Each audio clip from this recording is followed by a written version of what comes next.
What's up, guys? How's it going? Today's video is going to take place in a little different venue than normal. I'm actually traveling right now. I'm in Newcastle, Indiana for the United States Pro Kart Series. I've been here for a week already, and I didn't have time to film a video before I came to this race. So today's video is going to take place in my hotel room on my only day off in between these races. Before I get into the video though, I want to say thank you so much for supporting my last video. In the first 7 to 8 days, it already has over 7,000 views, which is one of the best videos I've ever had. So thank you guys so much for supporting the channel, subscribing to the channel, and liking the videos. The last post I had also had over 100 comments on it, so thank you guys so much for that. It was really cool engaging and kind of talking to each one of you guys and understanding, what problems you have in racing and other video ideas that I can do for the future. So thank you guys so much for supporting that video. If you haven't read the title already, today's video is going to be about how to correctly communicate the feeling of the go-kart. This is something that many drivers struggle with, including myself. And over the years, after driving so many different chassis and working with so many different teams, I've learned a few tips that help me get around communicating the go-kart and painting a clearer picture for my mechanic and team. So in this video, you're going to learn a few of my tips that I've used over the years to help communicate the go-kart better. So with that being said, let's get started with the video.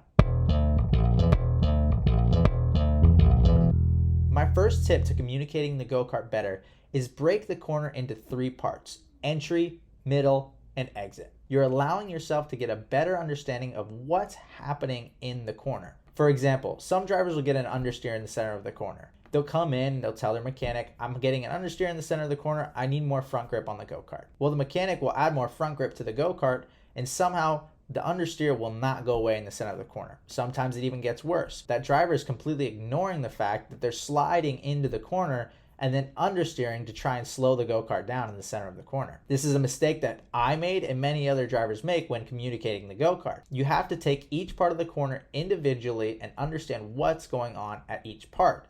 So in the entry of the corner, you want to try and understand what's going on in the braking zone, what's going on in the turn-in. Are you unstable in the brakes? Can you not slow the go-kart down? Do you have enough grip? When you go to turn into the corner, are you oversteering? Are you understeering? These things will help you get a better understanding of what the go-kart is actually doing through the center of the corner. Now that you're in the center of the corner, you got to understand, is the kart sliding through the center of the corner? Am I getting a worse understeer as it gets to the center? Am I getting more oversteer as I get to the center of the corner? You need to understand what's happening before you even get to the throttle.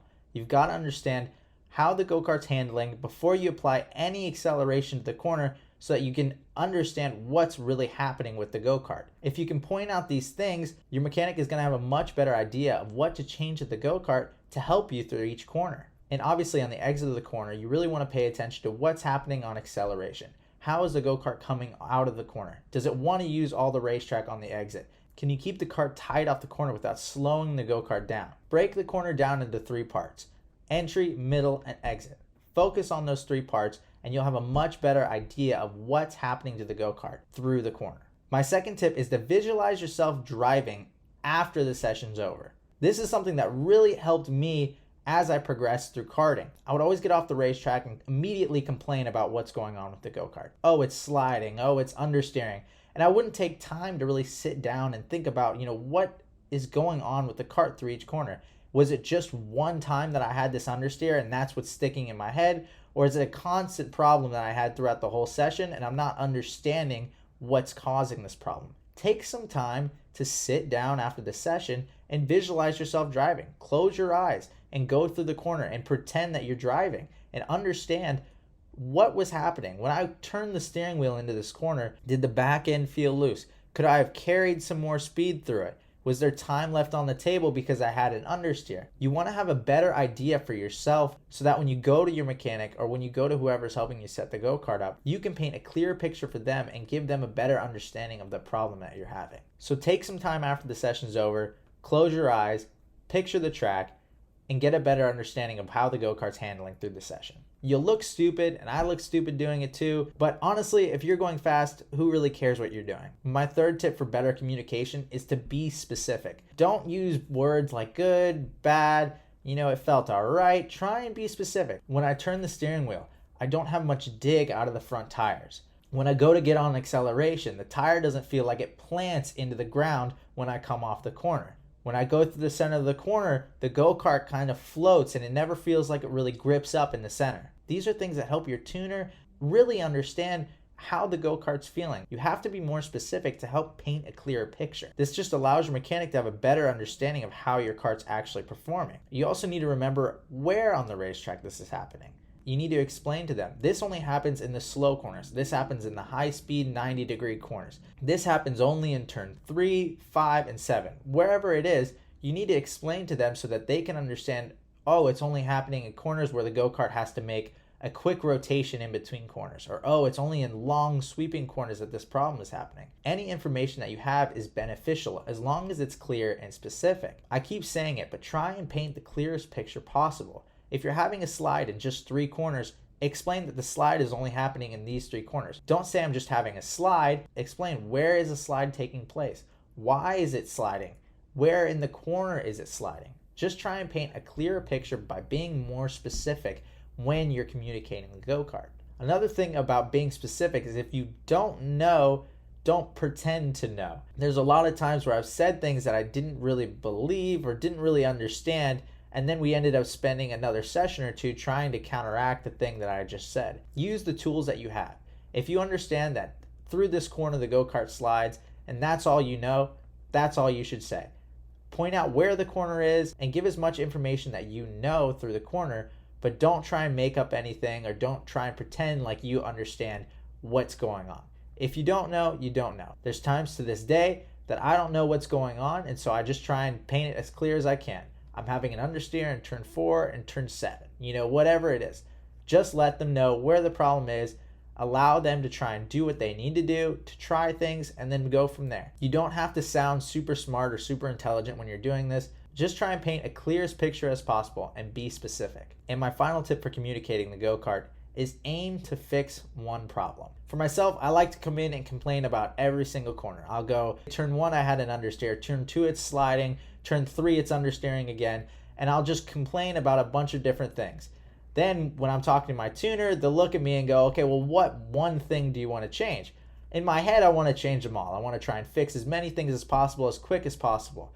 But when you try and do too many things on the setup at one time, you're not going to be able to figure out what actually worked. So aim to only fix one problem at a time. Even though you have a list of things that are going through your head about why the go-kart doesn't handle correctly, try and figure out the main problem that's causing a lot of these things and aim to attack that. And normally a lot of the other setup problems stem from this one issue. So try and aim to fix one thing at a time and move from there. Not only will this just increase your speed, but you're actually going to learn. When you change the front bar, you're going to be able to know what that change actually did. When you take the third bearing out of the go-kart, you're going to be able to know what that actually did. If you change the axle, you can know what that change does.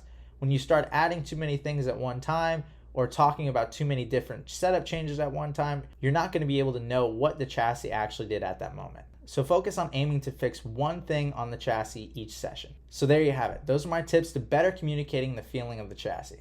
This is one of the biggest things for most drivers. A lot of the speed doesn't come from just raw talent. It comes from how you set the go-kart up. If you can get good at communicating the go-kart and painting a clear picture for your team, you'll have a much better time on the racetrack and you'll be much faster. You'll be able to show your real speed and your true speed. Focus on breaking down the corners into 3 parts so you have a better idea of how the go-kart's handling throughout the entire corner. Visualize the racetrack after you've driven. This will give you a better understanding of how the go-kart feels so you're not guessing when you're talking to your mechanic. Be specific when you're talking. Paint a picture for your mechanic. Allow them to know the feeling that you're actually feeling. Don't say anything you don't know, but try and paint the clearest picture possible for your mechanic. And then aim to only fix one problem each session. If you do these things, you should be much better at communicating the go-kart. Thank you guys for watching this video. Hope you guys enjoyed it. Make sure to like and subscribe to the channel. Comment any tips that you guys have to communicating the go-kart. I definitely like to know anybody else's, ideas and how they go about communicating the go-kart. If there's any tips that they use, make sure to follow me on my Instagram and on my Facebook. That's where you get any updates on my racing career. Thank you guys so much for watching and supporting this channel. I'll catch you at the next one.